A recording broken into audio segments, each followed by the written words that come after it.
afternoon, everyone, or good evening, depending upon what time zone you are dialing in from. It's a delight to have you here today. My name is Angie Fiesel. I'm the Director of Changemaker Campus with Ashoka U, and delighted to be opening this session. It's one of the sessions as a part of the Senior Leaders Experience. And before I turn it over to the moderator to introduce our panelists and have a lively discussion, I just wanted to orient you to the format that we're in. If you've been a part of our keynotes, it's the same format. It's a webinar function. So that means you'll be able to see and to hear each of our panelists. And as participants, you'll be able to use a chat function. So if you'd like to, we welcome you to use the chat and even just give a quick post for who you are. Let us know who's in the room, where you're calling in from. It'd be fun to get a sense for who's in the room. So you're invited to use the chat function for that or for technology questions that come up in the meantime. Our moderator is going to leave a little bit of time towards the end for Q&A. So at the bottom of your screen, you'll see a Q&A function. And so if you want to click on that and enter any question that you'd love for the panelists to consider answering, that would be great. And so with that, I am just pleased to introduce this panel on systems change, leadership, and action. As I mentioned, it's kind of part of the two-day Senior Leaders Experience track. And we've been exploring what unprecedented times that we are all in right now, and the amount of ambiguity and change that we find ourselves in. And so this session, I think, is going to really speak into what is the kind of leadership that we need amongst huge complexity and uncertainty, and especially for more equitable systems for the future. To do that, I'm pleased to welcome our moderator, Fernanda Rain. She is the founder and CEO of Got History. She's a lifelong activist and really passionate about history. So I think that she's a right person to call upon for helping us make sense of this historic moment that we find ourselves in, and also connecting the threads from what can we learn from social entrepreneurship, what can we learn from systems leadership, and how does that apply in the context of higher ed specifically? So with that, I'd love to introduce Fernanda to take it from here. Good afternoon, everyone. I am very honored to be able to moderate this conversation this afternoon with these wonderful people who bring tremendous personal expertise and wisdom to the question of systems change leadership. With me here are three formidable change makers in three different sectors. We have Philip Steenkamp, who's president of Royal Roads University, a very innovative institution in Australia. And we have Anita Baggio joining us from rural Brazil, who usually is at McKinsey and Company in the leadership practice as an expert there. And Valeria Budinic, also joining from the Boston region, now a Legatum Fellow at MIT, who's a serial entrepreneur in several continents around the world, most of those years within Ashoka. Now, before we launch into the topic at hand, I wanted to start with a little exercise in connecting us, even though we're not in the same room. I'm someone who feels with great passion the gap in my heart from not being in the same room with everybody. So I thought I'd use a tool that anyone who's been to India knows quite well, which is connecting with people even though you don't have the ability to or necessarily touch them. How do you express connection and gratitude with someone that you see? So in India, if you want to express gratitude from afar, you take your hand and you put it over your chest and sort of on your heart, and you just kind of nod and with your sense of connection and gratitude. And I invite you all to just sort of sit in a second of gratitude to thank both one another for coming together and being here, to Ashoka U for bringing us together, and of course to the people who first loved and lived on the soil on which each of us are standing. For me, this is the Neponset people of the Blue Hills of Massachusetts. If you don't know who the people are who first were on the land on which you stand, look it up. Most historical societies locally list it on their web pages, and if they don't, make sure that they try to add that on because it allows us to feel a sense of connectedness through time. So with that moment of gratitude, thank you all for being here. Thank you all for joining us in this important conversation about systems change leadership, particularly in a time of uncertainty. If there ever were a moment to rethink leadership, this crisis obviously has invited us to do so in a particularly acute and urgent way. This is an unprecedented opportunity to rewire systems and to boldly reimagine the future that we're heading into.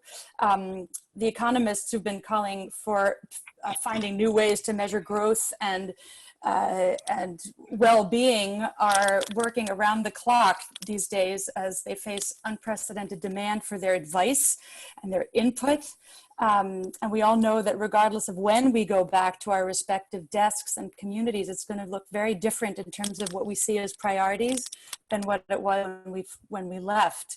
The kind of thinking and the kind of leadership we are going to need in order to adapt and lead in this time of change will obviously determine how well we do personally and how well our institutions do. So today we want to take some time to learn about what the skill sets and mindsets are that will be most critical for us to help us ride the wave and not be buried by it.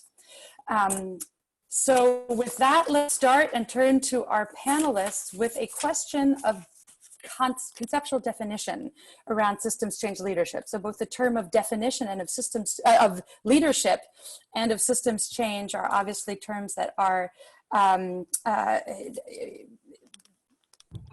malleable, right? And have different ways of approaching it. So just to clarify what we are talking about with systems change leadership, I thought I'd turn to you, Anita, just to give us a definition from your point of view of what systems change leadership is in a time of transformational change. Could you help us with a kickoff definition to help us get started?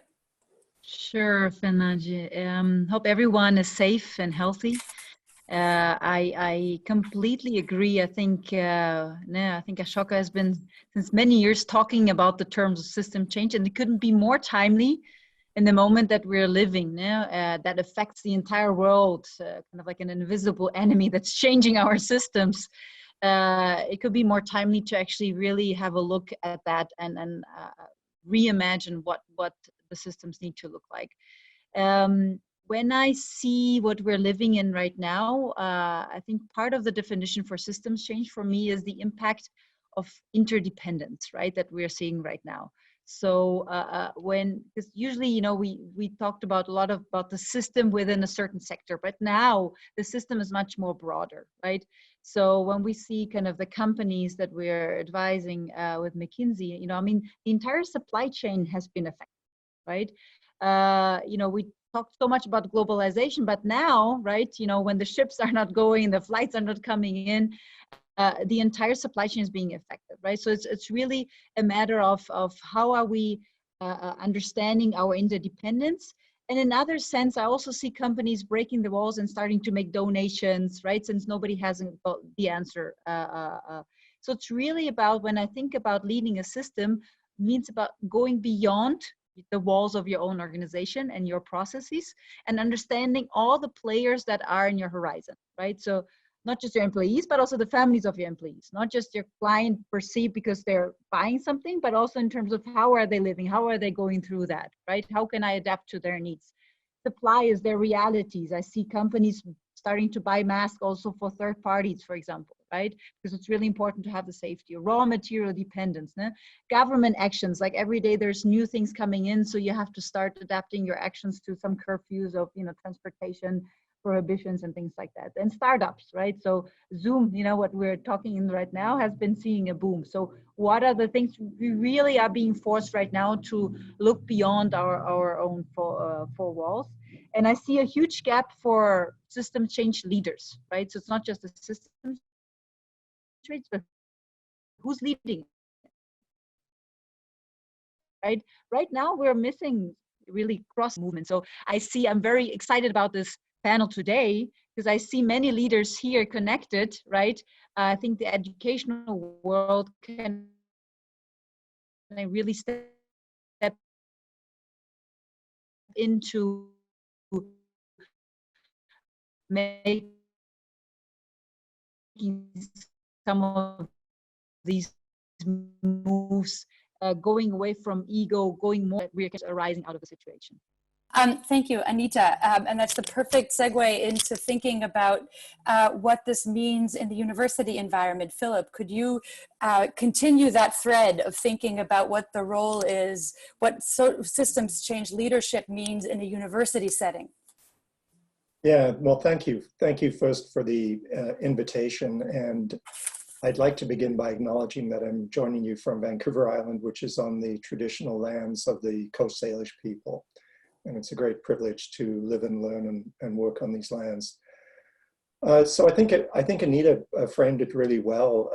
The kind of nature of the crises we're dealing with and the interdependencies is absolutely critical. So universities really need to understand that context. I mean, COVID has just actually brought this to the forefront. But, you know, prior to COVID, we were experiencing a whole set of interconnected crises: the climate crisis, economic disruption, growing inequality, social unrest, conflict. We've seen the rise of populism, all of those kinds of things. And clearly these are all systemic, interconnected challenges which are beyond the reach of individual universities or institutions, and beyond the reach as well of traditional approaches. So tackling these requires unprecedented collaboration and very innovative approaches and sort of systems solutions as well. And I think what this means for universities is a fundamental change in their structures, their processes, and their cultures. And, you know, again, just to reiterate what Anita said, I mean, this is really the time to step up to those challenges. And it's really the time for longer term systems thinking and leadership. And also really to focus on equipping students with the skills and the tools that they will need to thrive in this uncertain and ever-changing world as well. So at a minimum, I would say we need to encourage more study, research, and engagement across disciplines and across academic silos. We've seen quite a move to interdisciplinary and transdisciplinary studies, and that is positive. But we need to take that to a new level of collaboration and cross-pollination as well, both within and outside the university. And I think the important point there is outside the university. So given the increasingly extreme kind of non-linear behavior of the world we inhabit, change leadership and systems thinking has never been more relevant to our survival, in fact. And I think after COVID-19 has receded, people are going to see the world in a very different way. You know, having experienced this instant of abrupt, non-linear social and economic change, they're going to be far more sensitive to the possibility of similar changes in the future. And also having witnessed, and again, Anita made this point, about how abruptly this change crossed boundaries between parts of the world we, you know, formerly regarded as distinct. I think people are going to have a far greater intuitive sense for the systemic connections in our world. So given these changed societal perceptions, I think universities really have an opportunity, and in fact, more than an opportunity, I think they actually have an obligation to lead in the study and the teaching of change leadership and systems thinking and practice. And when we get further on in the discussion, I can talk a little bit about what we've been doing and what we plan to do in future. So thank you. Thank you, Philip. That's fantastic. And we'll get back to those details because you've done some very interesting work there that will be incredibly helpful for everyone to learn more about.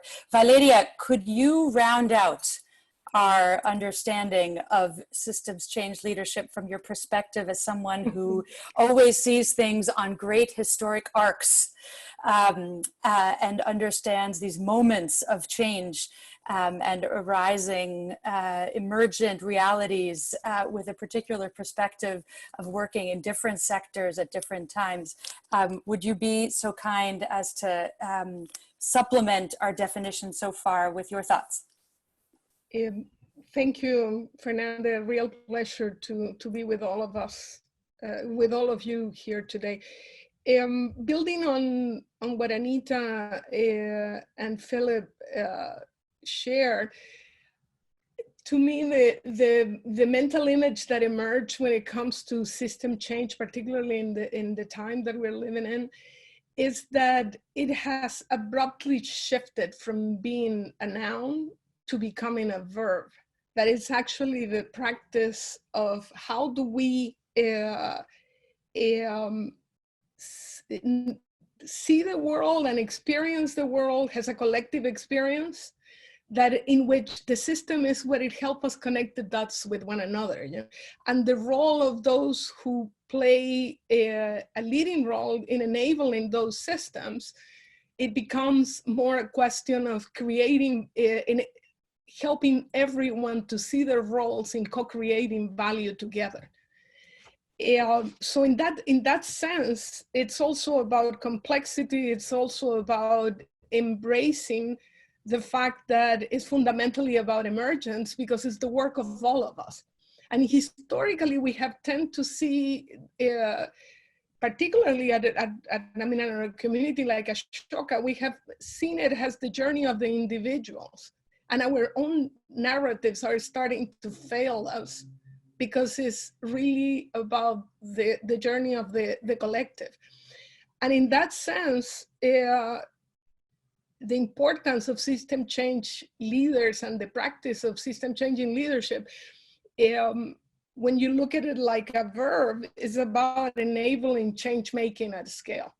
So how do we actually can all of us learn it and thrive by doing it is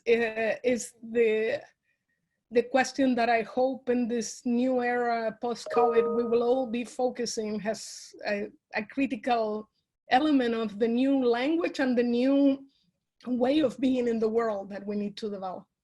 I love the image of the new being and the sort of emerging of a new understanding of the role that we need to play in helping one another and in collaborating. Anita, you and Valeria ran a project over the last couple of years to dig deep into research with social entrepreneurs around the world in terms of how they do this and what the secret sauce is in terms of leadership skills and mindsets that they use when they try to do what Valeria is talking about. Could you walk us through some of the insights that you drew from that? For sure. First of all, it was really an honor to make the combination of McKinsey and Ashoka, right? You have McKinsey has experience with more than 90 years with leaders, and then you have Ashoka, 40 years of experience with selecting leaders, systems change leaders, right? So we decided to come together and see what are some of these skill sets, right? Because we want more of these people. We need them. We need to replicate and multiply these kind of system change leaders. So what are those skill sets that we need to multiply? And as you said, it was 2 years of research, many deep dive interviews with Ashoka Fellows, and also a survey with more than 110 of them globally. To understand what are some of the skill sets. And what was really interesting is that, yes, there were some skill sets, and I'll share with you a bit some of the competencies that might be built. And, obviously, I think the universities can help us build those very much so. However, we found out before you go to the skill set, there's a way of thinking. There's a mindset that the systems change leaders have. And I would love to, Angie, if you can project for me the slide. So one of our biggest insights actually was what we call the fundamental beliefs, right? So what we saw in all of the social entrepreneurs, the systems change leaders, they actually think that every problem is solvable. There's no barrier, There's a thinking around that everyone, be it individuals, be it organizations, are actually able to contribute to creating a better society, right? But they have to be empowered to do so. So here's where we talked a bit about collaboration. Now I'll share a bit more of how that comes into play. But this is together, and everyone is well-intentioned. This might sound a bit naive, but you can only really truly collaborate in terms of the mindset of bringing anyone together if you really believe that everybody's coming in with the right intention to create a solution. So these three mindsets, that was something that we saw really across the systems changers. And this is something perhaps even more difficult to install in normal times.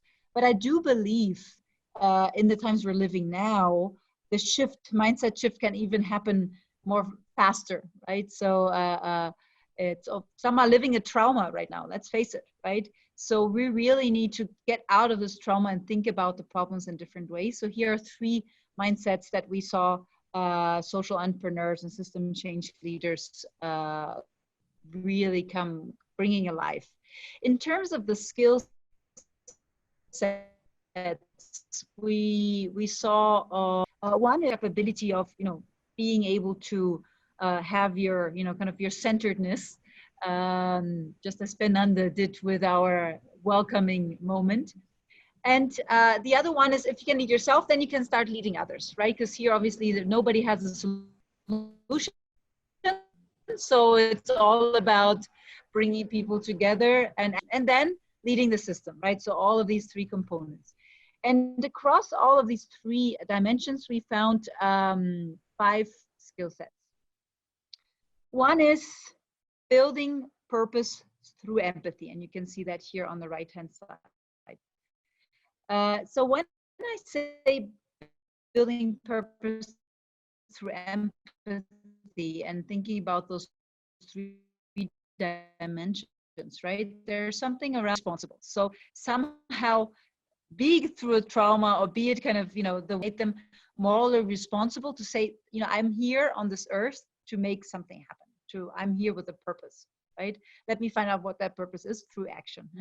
There's something around building purpose through empathy, which is about we need to create win-win solutions. It cannot be just one or the other, right? And there's something around, okay, here's a problem, but I need to really understand in terms of leading the systems.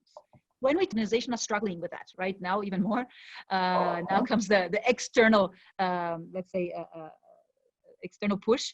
But usually, right, it's the organizations usually struggling with trying new things, leading with mistakes. So here, what we see social systems change leaders do is to actually, first of all, have a certain humbleness to them. I don't have all the answers, right?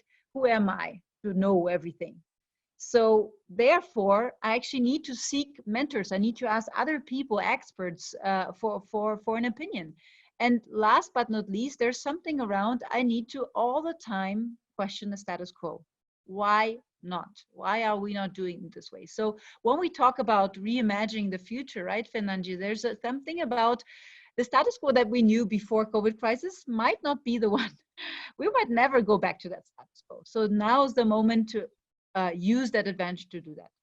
I was really inspired by the stories from the system change leaders to see how they have a courage to be different, right? So it's there's a way of so really being the only one and saying, we have to go right versus everybody says we have to go left. That was something really inherent in systems change leaders. So that was important to be different, but at the same time, this allowed them to build inclusive teams, right? I think Ashoka mentions a lot that teams, and I'm sure Valeria can explore a bit more. So non-hierarchical, inclusive teams to really get the power of diversity to work towards that problem, right? And always thinking about where's the opportunity, right? If we think about yin and yang, every crisis has an opportunity going beyond. The bias to action one is really important, and I see here right now what we're living is it's more true than ever. Being open to making mistakes, taking risks, all the time prototyping, right? Don't wait for the perfect solution. We need to start making actions and really look for high impact, low effort solutions, and all the time have feedback loops in place to actually implement something that has even more impact, right? And the last one is about the big picture on collaboration. So collaboration for impact. Many of the organizations I work with on transformational change is about, we have to break silos. people are not working together, right? So here, if we think about the lead self dimension, it has to do with, first of all, having a certain well-being to be able to do well-doing. So, you know, it's important to kind of take care of yourself, right? Don't collaborate with others from an aggressive standpoint of view or from a desperate one. So again, first center yourself. But then at the same time, collaboration also goes around what we call the unlikely stakeholders, right? As I mentioned before, this now is about going beyond our walls. So include those unlikely stakeholders, startups, NGOs, to start bringing solutions to, first of all, you know, continue your business, but also bringing impact to the communities that the crisis is affecting. So there's maybe summarizing here, these were the 5 actions or 5 skill sets. As I said, there's more to the, if you think about the 3 levels, but this would be a good starting point to think for systems change leaders to think about what to put into practice. Thank you so much, Anita. And I'm sorry that we erased your video from the process, not because we don't want to see you, but because it was affecting the sound. This was amazing. Thank you ever so much. And I can attest to each one of those in practice, how hard they are to actually get done right, but how easy they look on paper, just 2 words in a bubble. Actually putting that into practice can be quite challenging in real life. Speaking of real life, Valeria, you have both been there in many of the situations requiring these skills, and you have spoken with many Ashoka Fellows and social entrepreneurs who have put these practices or these theories into practice. Would you be able to share an example or 2 of people who do these different things brilliantly in a context that is relatable for our university colleagues? My pleasure. The example that I would like to share is 2 stages in the work of the same Ashoka Fellow. And the fellow is Stephen Friend. And he's a living testament to the fact that system changers are always looking at the next frontier. And when he was elected an Ashoka Fellow more than 10 years ago, Stephen had just left 20 years of being a cancer researcher at Merck. He's a physician by training, and he devoted the first 20 years of his life to researching cancer. And he grew up very frustrated with the fact that scientists across the leading drug manufacturing firms were not collaborating. And they had the opportunity to save lives by sharing their research protocols, but that was heresy. So being the person that he is, Stephen dared to create a collaborative platform to accelerate the emergence of new drugs for cancer. And he did that by creating a container through Sage Bionetworks, the nonprofit that he founded and has led for many years. And that was the first phase of his work, amazing example, collaboration and building partnerships with a sharing intent being at the center of that. But in doing that, he also realized that there was something that his peers in the industry were not doing. And now that they were collaborating, it became more obvious. And that was their mindsets about how to conduct research, it was not allowing them to see clearly that the experience of those living with cancer was a different reality than the silo reality that the researchers in universities and in corporations were manifesting. And this was important, particularly with chronic illnesses, where you have the sort of like the Newtonian way of looking at the world of cause and effect doesn't apply. It's really about like quantum physics being manifested in life. So in a nutshell, he captured his look for these new solutions in a sentence that it reads like, I had to quench my desire to more directly provide what people do, what people need. And that led him to now work on, he's pioneer in a completely new field on connected medicine, on how to actually conduct research from the perspective of seeing people living with chronic illnesses and or surviving cancer has co-piloting their own chronic medical conditions, their living, their behaviors and so on, making it central to the research protocol. So in this second phase, he came 180 degrees to what Anita has described, in the sense that it is about agency and a purpose that even moves far beyond him. It's about enabling everyone to contribute, to create value in the process of contributing to well-being and health. And speaking with somebody like him, it's like that contrast between Newtonian physics and ways of seeing the world and the quantum physics, where you need to be open to seeing the system constantly evolving, and then manifesting that in your practice. It's a beautiful thing to watch. He's now at Oxford University researching on connected medicine and taking this to the next level. Over to you, Fernanda. Awesome. Thank you, Valeria.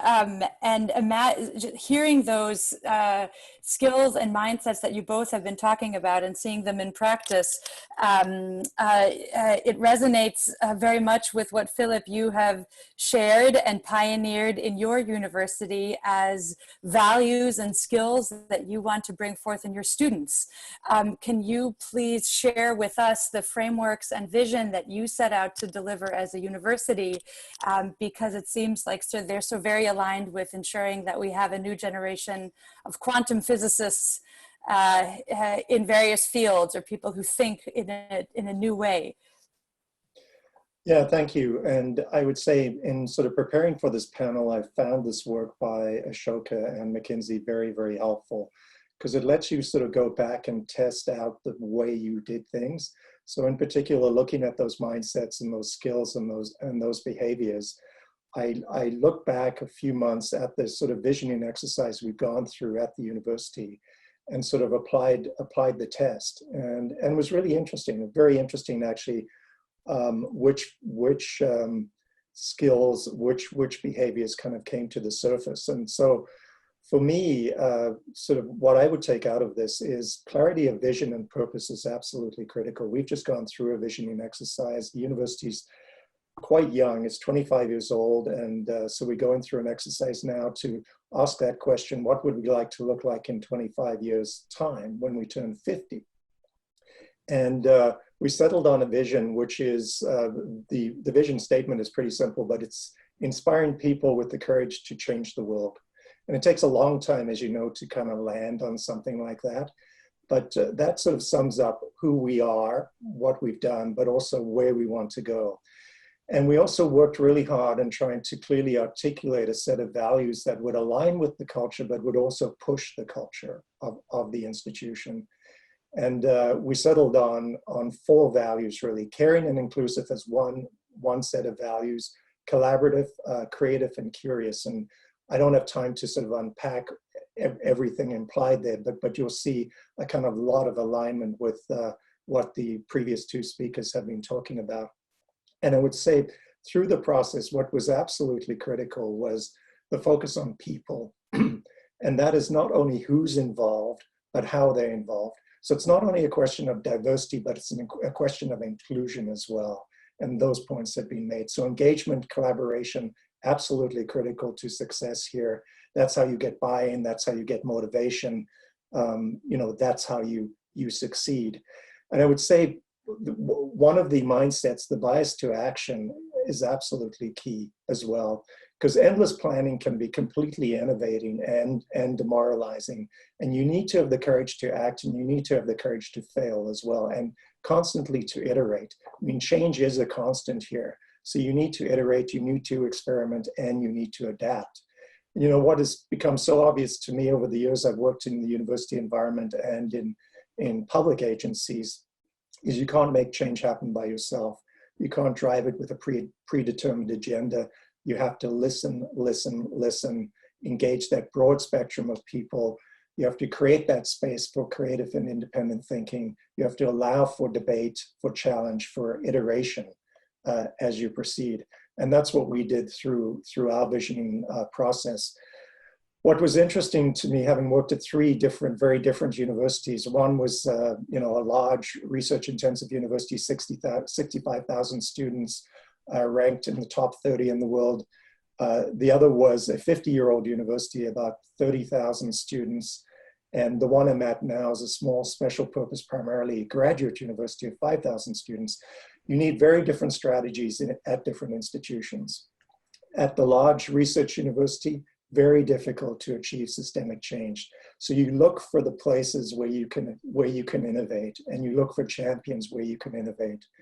At the mid-sized university, there was a leader strongly committed to engagement and to, in fact, branding the university as Canada's engaged university.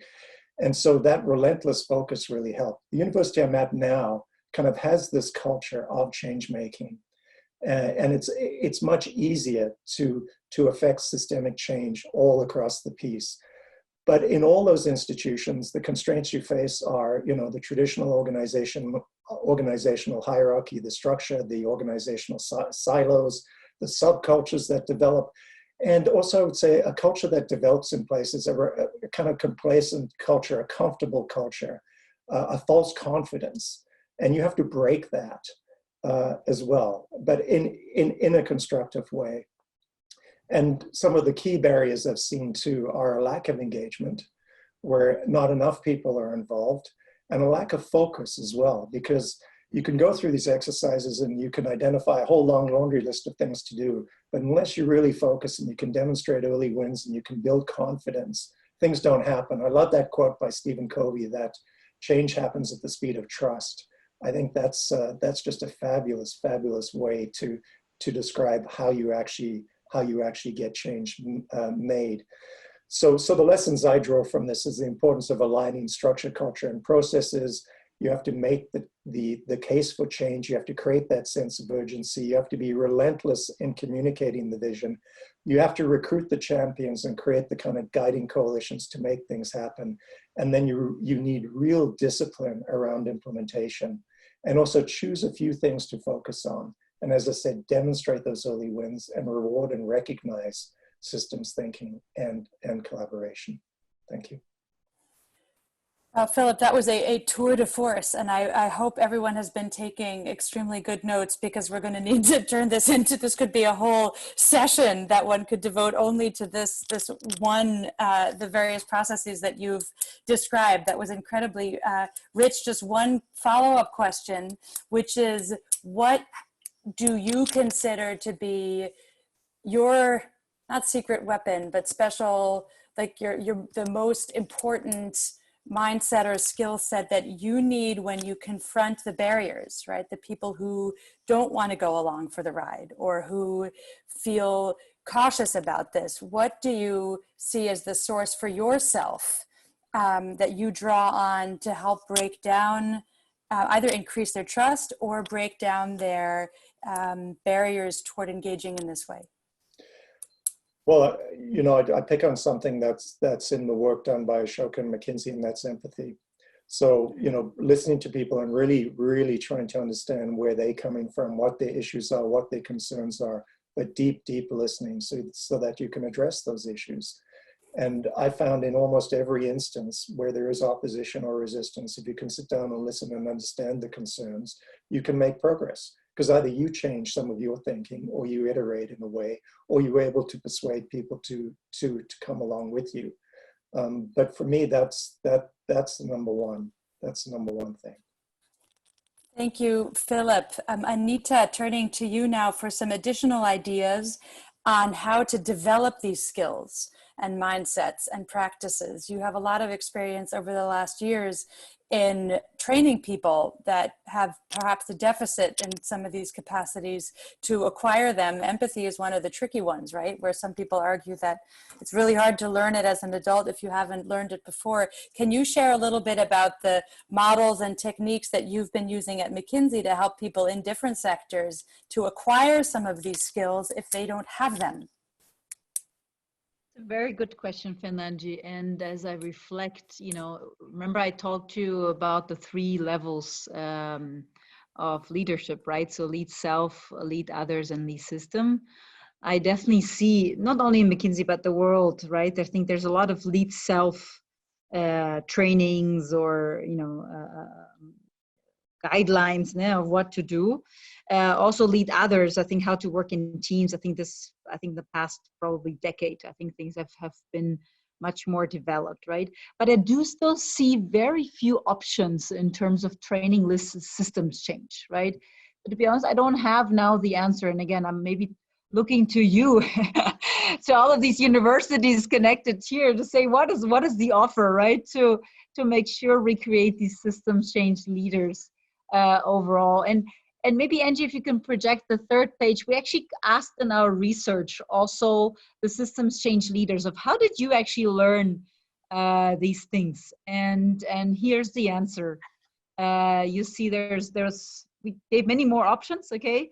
But these were, let's say, really kind of from the top 5 ranked options.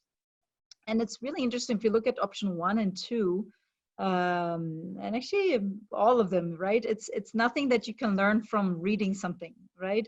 It's all about doing something. It's all about being together with our people, and it links to the bias to action. It's actually all about really immersing yourself into a challenge, right?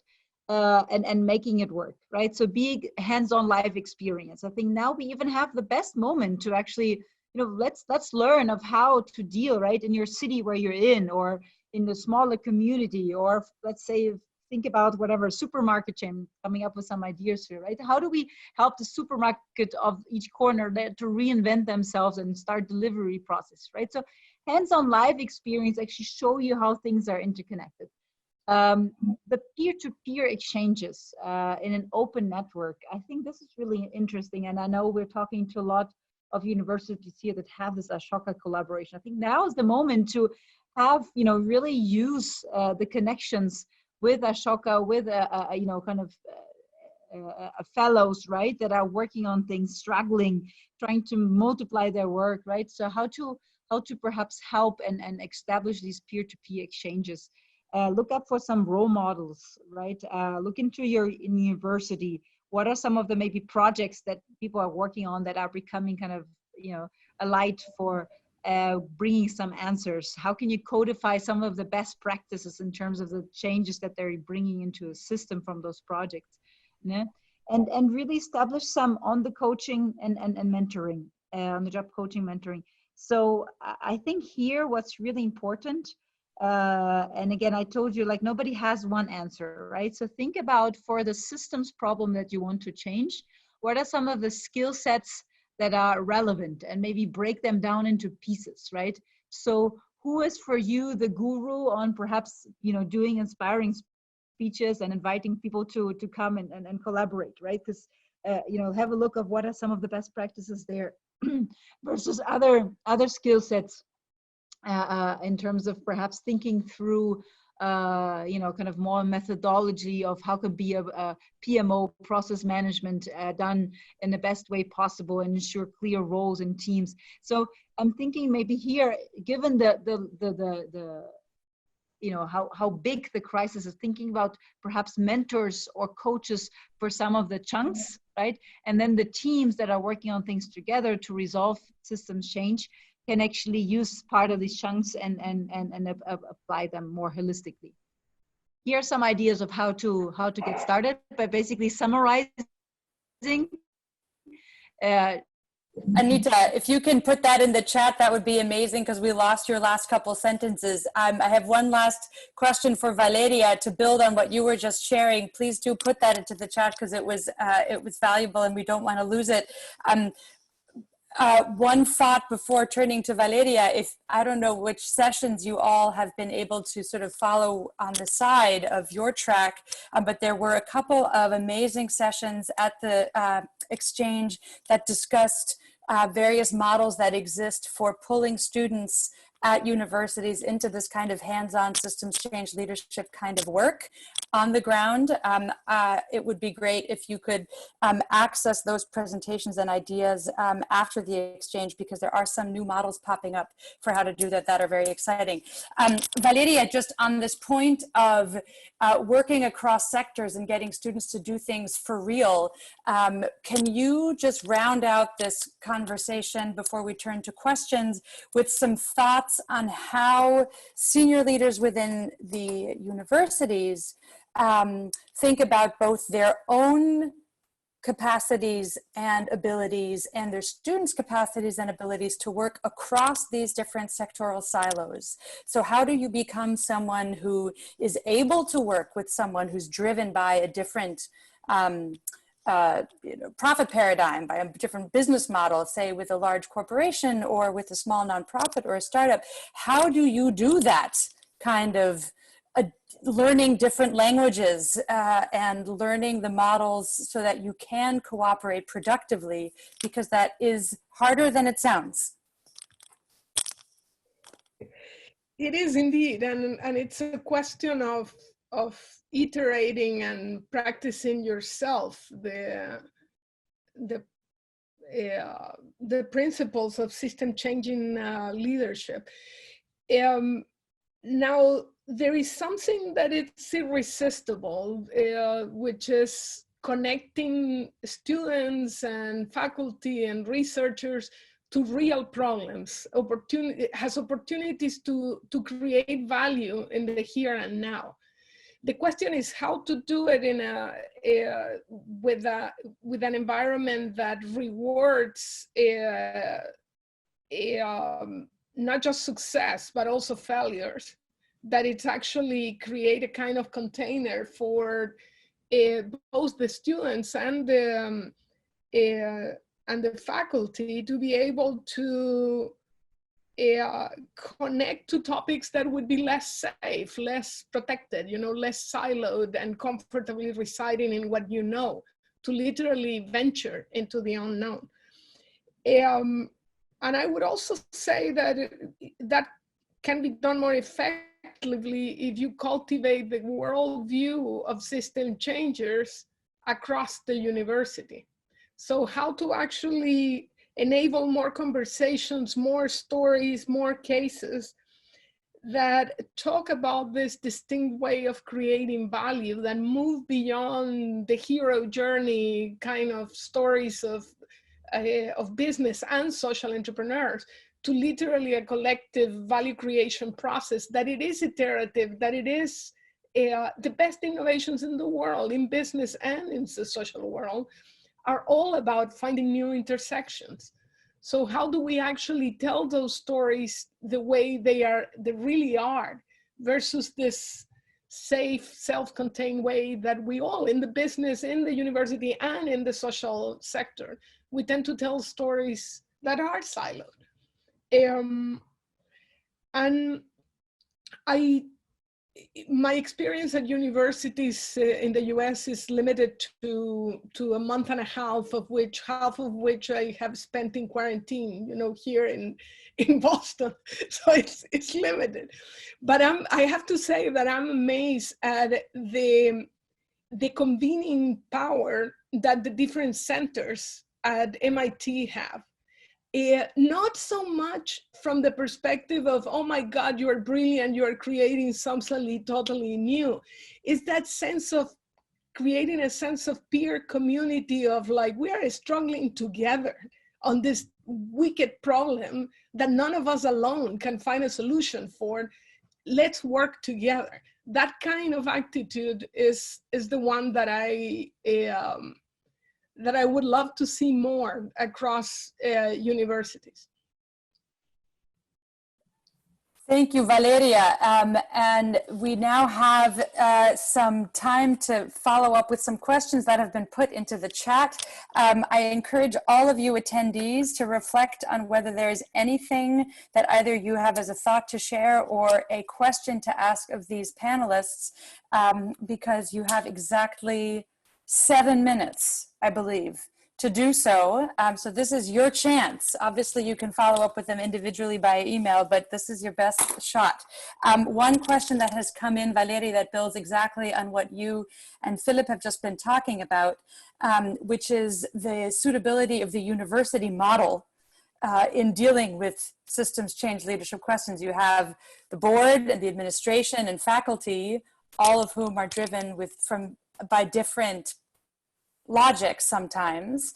How do you get that model, or is it suitable at all, in order to respond to this kind of moment? Do we need a different model, is a question asked by David Vasquez-Levy. Maybe Philip, can you start in with that? And if anyone else has thoughts after that, we'll follow on. Yeah, it's a very good question. And, you know, in some ways, the university structures and the university hierarchies are not set up to do this at all. But my experience is you will find those pockets of innovation and change making wherever you go, no matter how large the organization, no matter how old, and no matter how prestigious. So you just need to find the area where you can make the change. As I was pointing out, at a small special purpose university like my university currently is, and I've been here just over a year, you can actually make the systemic change. And we, in fact, are thinking of branding ourselves as Canada's systems university in response to exactly these issues. Be very difficult to do at other institutions, and I understand that. And then a lot of the innovation that's going to occur will occur outside the university. So hence the need, again, for that kind of collaboration and for that network approach to sort of plug into the networks and to be less concerned about university ego and university brand and all of that kind of stuff, and just find the players out there, particularly the non-traditional players, to work with on these issues. Thank you, Philip. We have another question that came in that is making my heart sing. Carrie, thank you for this question. And the question is, if empathy needs to be combined with humility to spark the type of deep listening that leads to collaboration for transformation of systems, can humility be taught? ? I would give you my 12.5-minute big ideas talk in response to that, Carrie, about the font of humility, which is the study of history. I believe, and I invite my fellow panelists to share in this, I think one of the main reasons to teach history is to teach deep empathy and deep humility in terms of our own role and our own commitment to participating in building a vision for a better tomorrow. So there is 12.5 minutes of that in a TED Talk or Big Idea Talk that will be online in 2 weeks, but I poured my heart and soul into answering your question yesterday evening. Maybe other panelists have other sources of learning humility. Philip, Valeria, and Anita? I believe, like we saw, humbleness was really important in our research. And I think in normal times, it's probably difficult to change a person.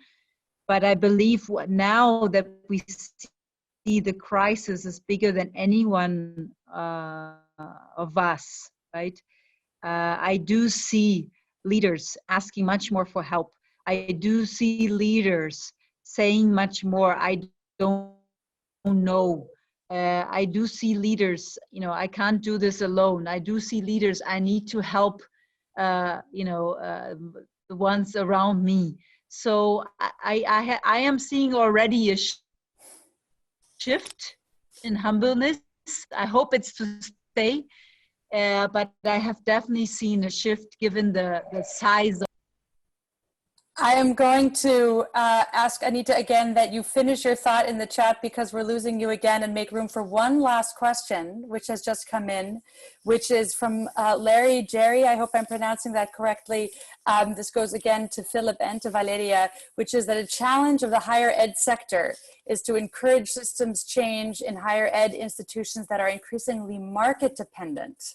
So that we need to attract students who aren't necessarily looking for anything radically new, but we also want to encourage students to learn to take on big systems change. So how do we deal with the market lagging our insights?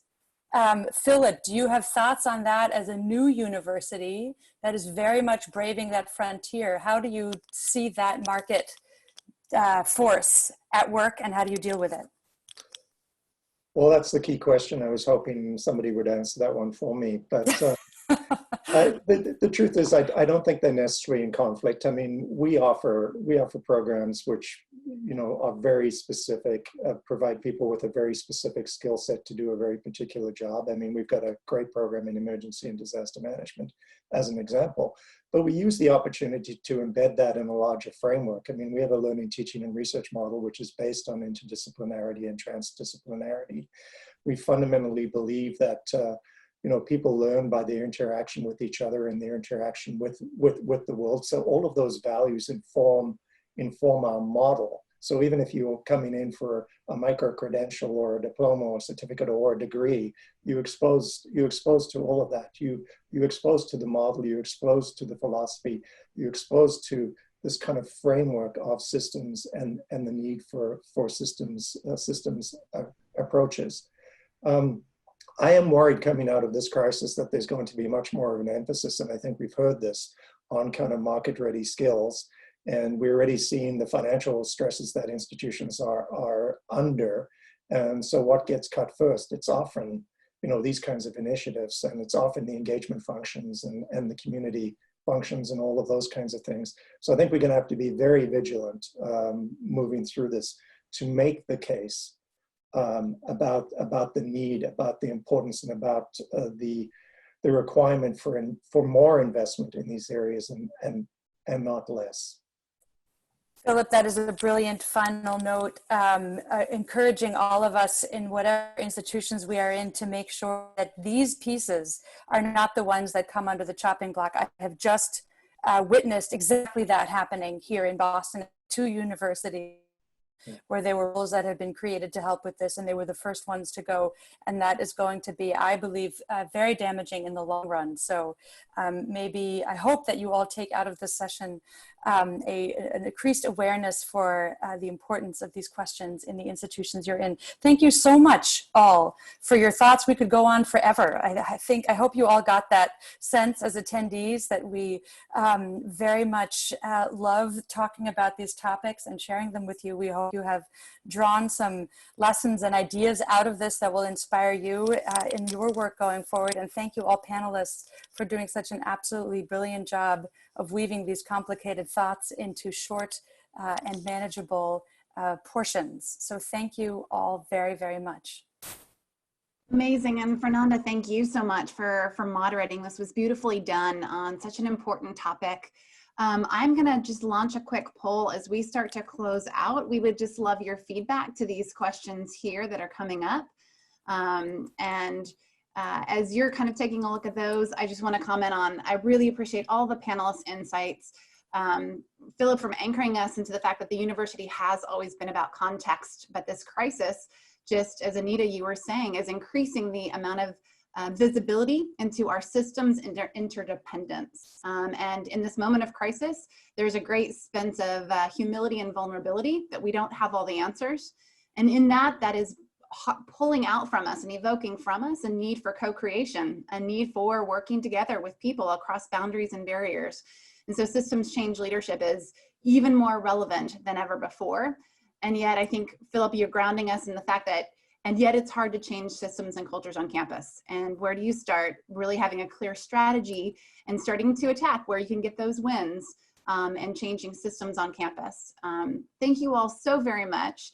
Thank you to all of the attendees for being with us. It was fun to see in the chat function where you hailed from Africa to the UK, to the US, to Canada. our panelists also including yet another country, Brazil. So thank you for joining us today. If you're going to be a part of the last session for the Senior Leaders Experience, we would love to see you in about 30 minutes. It's 3:45 Eastern Time. And that's going to be in the meeting function of Zoom, which is the much more kind of interactive. We're going to have some breakout sessions and some time for dialogue, really to address some of the key challenges that you're facing. So bring those ideas and those challenges to bear. You'll have a chance for what Anita was talking about, peer-to-peer exchange, building networks to co-collaborate. So thanks again. All right, we'll take it at 94%. I'm going to share the results if you wanted to take a look. So people identifying as both change maker and systems leader, really a desire to focus on leading systems. So Anita, I think we've got our work cut out for us, right? In terms of creating those networks across Ashoka Fellows, systems changers, and thought leaders like yourself. I would most like to develop what? Systems thinking, but we see a range of items here. And finally, the way I'd like to most develop my leadership, really a diversity of options. But to start on that, we'll see you in the next call. Thank you all so much. Thank you. Thank you.